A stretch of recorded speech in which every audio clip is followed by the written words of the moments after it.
The Consumer Financial Protection Bureau has the power to control virtually every financial transaction in the U.S., and our next guest is pushing to bring greater accountability and transparency to this new government entity. Joining me now, fresh off the House floor, is Chairman of the Financial Services Committee, Republican Congressman Jeb Hensarling of Texas. Congressman, thanks for coming on the show tonight. I know you have not been a fan of this organization. You have big questions about it. This law that you're introducing would really, in some ways, I think, defang it. Why do you think it's so important to control this agency? Well, the CFPB is arguably the single most powerful and least accountable government agency in Washington. It's uniquely unaccountable to the president because the director can only be removed for cause. It's uniquely unaccountable to Congress because they don't have their funding source through Congress. We lose that check and balance. They're uniquely unaccountable to the courts because under something called the Chevron doctrine, the CFPB's rulings on consumer financial issues have to be given deference, kind of like putting your thumb on the scale. And then the CFPB is uniquely unaccountable to themselves because there's really not a them, there's just a he.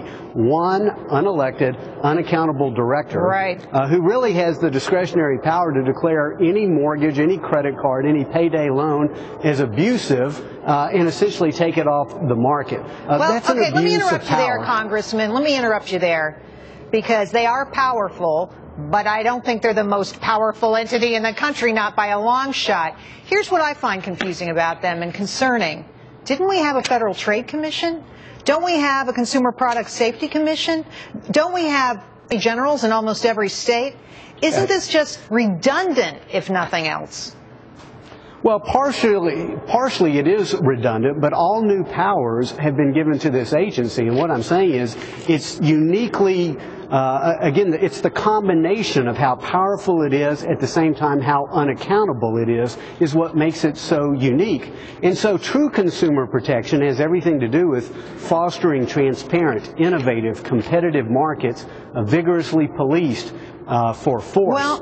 For fraud and for misleading advertising. So there's a role there, but what this agency does is it takes away the economic freedoms of the American citizenry to choose their own mortgages and their own credit cards. To your point, I understand the point you're making, but here's the question. So, you know, the idea for this agency and the way its ability to roll through Congress and get approved by Democrats was because of the mortgage meltdown. Let's face it, that was the one product, the one issue that I think convinced most of Congress that we needed more controls.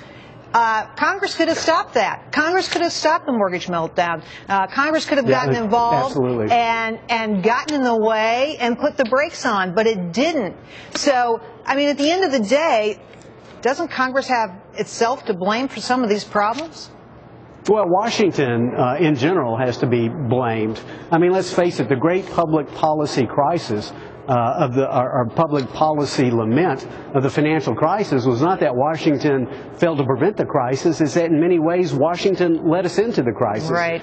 It was rules like the affordable housing goals of the government-sponsored enterprises, the Community Reinvestment Act that incented, cajoled, mandated financial institutions to loan money to people to buy homes that ultimately they couldn't afford. It was the total erosion of traditional prudent underwriting standards that ultimately broke down the financial system. So you can't say there was a lack of regulatory authority. And what is so unique, again, about this CFPB Bureau is it's one individual. We now have a national consumer product czar or nanny to make these decisions for us. Let me tell you what I find concerning, and I know you're trying to fight this.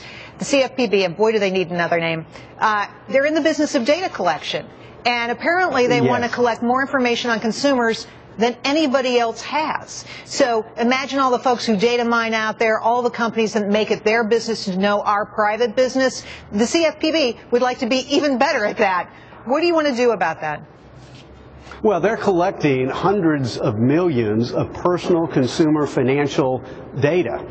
Now, theoretically, it's not supposed to be able to be traced to the individual, but for example, their mortgage database the person who put it together says that it's easily reversed engineered. And so in some respects, you could argue that CFPB is in a race with NSA to see who can collect the most personal financial data and other data on American citizens. I mean, the American citizens are saying, hey, we want to be protected here, but who's going to protect us from Washington? So what House Republicans are doing is saying, you know what? Any consumer, if the CFPB is going to collect personal financial data, they need to get the permission of that consumer before they collect that data that's identifiable to that consumer. I mean, it's a common sense reform. And most Americans, they don't trust government. I mean, we have these data breaches. It's not just private business, but government as well. Incredible data breaches. And Americans are rightfully concerned when Washington is collecting massive quantities of their personal financial data. And that's what the CFPB is doing. We're going to have to leave it there. I know you've got to go on this thing, right? I mean, you got to get busy and do the work I'm looking forward to it. Thanks so much. Thanks for being on. Thank you, Jay. Appreciate your time. Later.